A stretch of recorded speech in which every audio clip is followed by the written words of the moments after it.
mic over to you. We'll go ahead and have Coach begin with opening statement. Yeah, great win for senior night. Really happy for those 5 guys that we started.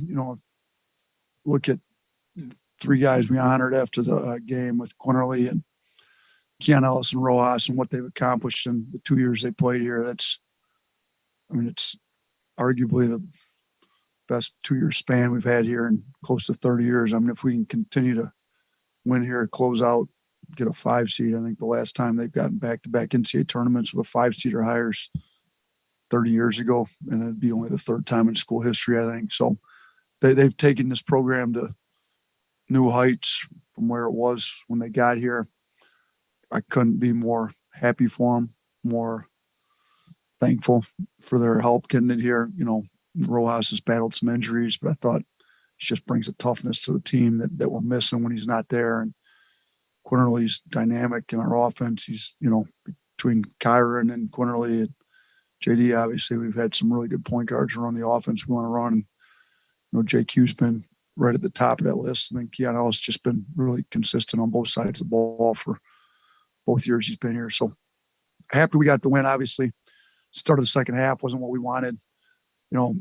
We've got to mature a little bit, play just as hard with a 23-point lead or whatever it ended up being as we do when we're only up 6, like it got cut to. So, that's the area we got to grow. But I do think when we got it cut to 6 after being up 25 or 23, whatever it was, I think we showed some maturity, came out, got some stops, got some buckets, opened it back up, which showed a lot about our team. Those 2 games for JQ were just really, really confident, seemed like, from beyond the arc. What are you seeing from him confidence-wise and just kind of the momentum he's built the last few games? Yeah, what was he 3 for 3 last game? Is that right? Yeah, so he's 7 for 8 the last 2 games. It's pretty good shooting. So, everybody's questioning whether he was a shooter or not after the way he struggled this year. He shot 50% from 3 in SEC games last year. It's like one of 4 players in the last decade that had done that when he did it last year. So it's pretty good basketball players come out of the SEC. So, to do it for an entire 18-game stretch is big. We know he's got it. He's been doing it in practice. I think he just needed to relax. He puts a lot of pressure on himself. He's a kid that's been highly rated for a long time. McDonald's All-American. There comes some pressure with what he's been through. And, I think he's getting back to where his mind's right. He's just settling in and playing hard and doing whatever he can to help us win. But he looks a lot better. His shot's dropping. But the coaching staff's been seeing this in practice. It isn't like shocking to us that he goes 7 of 8 in 2-game stretch. He's been shooting it well in practice. He's been shooting it great in workouts. I think he was just pressing a little bit too much. So, I was really happy for his parents too. They've been through a lot and just they've been down here for these last 2 home games. He's played great. So hopefully we keep him around hopefully they don't miss any more games. It was 12-5 in the first 4 minutes there when BJ and Tyler were in the game. Just what did you see out of those 2 guys and what are they bring maybe defensively too? Yeah, they talk. We've been on our guys that take some charges. We know if BJ's in a position, he's going to take a charge 100% of the time. Tyler got that deflection on the drive. They rebounded. They're kind of glue guys that are about the right stuff. They've been, and those 3 guys that we honored tonight been a big part of this turnaround, but those 2 guys have been a big part too. And we talk about it a lot. Those 2 guys, even though they don't play a lot of minutes, like what they bring to our scout team, the leadership they bring within the team, what their talk is. They're a big part of what we did. And so when both of them called me after they'd been honored on senior night, in the next couple of weeks, coach, we feel like we've got unfinished business. We want to come back. Come on. We're more than welcome to get them back for another year. They're great kids. Those are the kind of kids you want as walk-ons. They're going to be super successful in whatever they do in life just because of their character traits they've got. So I was happy to see us, BJ told me we were going to be up after the first 4 minutes. It would have been nice for you to hit a shot. The crowd would have gone crazy, I think. But they were up. We played hard and got us a lead, so I was happy for them. Coach, I wanted to ask you about JD Davison's development. I mean, when you guys got him, I watched him for 3 years in high school. Ever since he was a 10th grader, he wasn't a pure point guard. You guys have kind of had to help him learn that. I thought his vision tonight was really good. I thought he was kind of the key to getting you guys rolling again in the second half. Talk about his performance and his rebounding. Yeah, he's been rebounding the ball much better lately. He's been playing a lot harder. He has developed as a point guard since he's got here. I think he's always been able to pass pretty well, but just to set up, how to set up your pick and roll, how to run a team. He's a high IQ kid. Like he's not very talkative, so you may not get that out of him when you talk to him, but when you coach him and he's directing, sometimes he directs by pointing because he doesn't like to talk much, but we've been kind of getting on him. You got to open your mouth as a point guard. You got to talk a little more. He's been getting better with that too, but he's worked really hard on his shooting. I mean, he hit the three to win the state championship his junior year, but that wasn't really his forte. He spent a lot of time in the gym shooting. He spent a lot of time in the gym shooting since he's got here. That kind of opens his game up because then if they have to honor his shot, he can get downhill to the rim. So I've been pleased with his play. I mean, we really haven't had all four of those guards, JQ, JD, Keon, and Shaq play great in one game. This may have been the first time. I think all four of them were pretty good this game. I mean, you look, Shackelford ends up leading us in scoring with 21, and JQ's got 20, and Keon goes 4-9 from three, has 17, and JD goes 10, 6, and 3, and really plays well. They all played well. So if we could get all four of them playing this well, and then guarding on, playing this well on both ends of the floor for a full 40, we'd be a pretty dangerous team to deal with.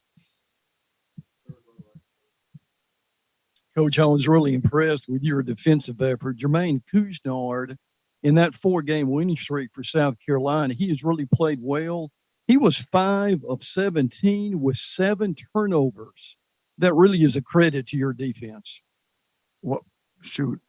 Yeah, Jahvon Quinerly, number 5. Was he 5 of 17? 5 of 17, 4 of 12 from the field, 1 of 5 from 3 with Yeah, 7 turnovers. Got to work with our stats people. They only got him 4 of 12. So maybe he was 5. Whatever he was, we did a good job on him. He was only one of 5 from 3, and he had 7 turnovers. I thought, the matchups we had on him did a good job. We started out Keon Ellis. We know he's been scoring at a high level. He's at 30 plus. So Keon Ellis is a great defender. Was on him. Shackelford took turns on him. And we other guys get switched on to him, and I thought all of them did a pretty good job. He hit the 1-3. He got to the line a little bit, but and if you look when he's in the game, and nothing against maybe him, but I think just our guys locking in when he's in, they were minus 24. So I think we really did a good job locking into him, making life difficult for him on their offensive end.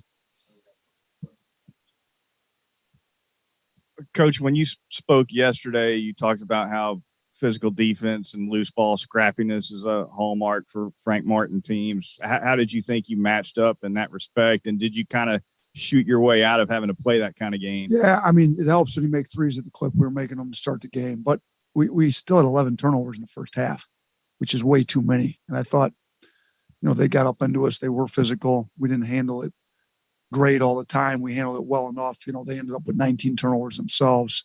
And they struggle a little bit on offense. Their defense is top 30 in the country. Their offense is not.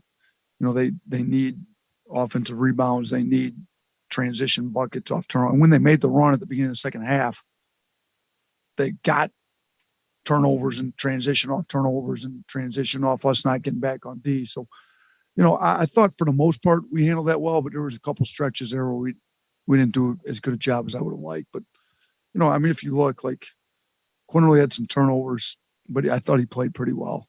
Outside of that, nobody really. JD had 3, Quinerly had 5. Nobody had more than, Darius had 2 in a short stretch. Outside of that, it was all a bunch of ones. It wasn't like any one guy. And even, Quinerly's 5. He still had the one unfortunate block charge call that shouldn't have been. I think maybe he had 2 charges, to be honest with you, that maybe could have gone the other way. So, his turnovers weren't awful all the time. Coach, you guys recognize the 0-1 team tonight. I know you weren't out there, but it looks like you met with them beforehand. Just what was it like having them back and be able to catch up with Coach Godfrey at all? Yeah, I did. They were at shoot around today, and I talked to him for a while.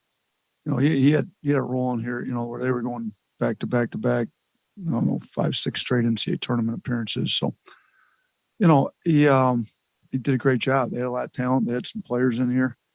Petway's on my staff. Petway was on that team. Made the layup to beat Florida to win the regular season. I think were they 12-6 that year? 12-4. That's right. They only played 16. So, I mean, they won it that year, the regular season, which is hard. To me, it's harder to win the regular season is to win the tournament. That's over a 16-game stretch, not a 3 or 4 day stretch. So, and they had some players. Like Rod Grizzard was a player. Erwin Dudley's around a lot now. He went overseas and played. They had some talent. It was good to see those guys. They a lot of them were at Mo Williams was not here because he had his own game, but Mo's been around a decent amount. So that's one of the I think we honored 3 teams this year. That's the youngest team out of them. So Mo's still coaching. Obviously Petway's with me. Some of those guys just got done playing not long ago. So it was good to see them here. It's good to honor those teams. I mean, Alabama's, I think we've got the second most wins in SEC basketball behind Kentucky. Like they've got really good tradition here. We haven't made a Final Four, but they've had some really good players and made a lot of Sweet 16s. And Petway was on the team that made the Elite Eight. So we're trying to get it back to where they had it and then progress it, a little bit further. And let's make a run to the Final Four and let's put this program on national stage. And they had it on the national stage pretty good, but we're trying to make it go just a little bit farther. And those guys are all behind us. They're all great. I mean, I get texts from former players all the time, and everybody's pulling for us to really win and get this thing where everybody'd like to see it at.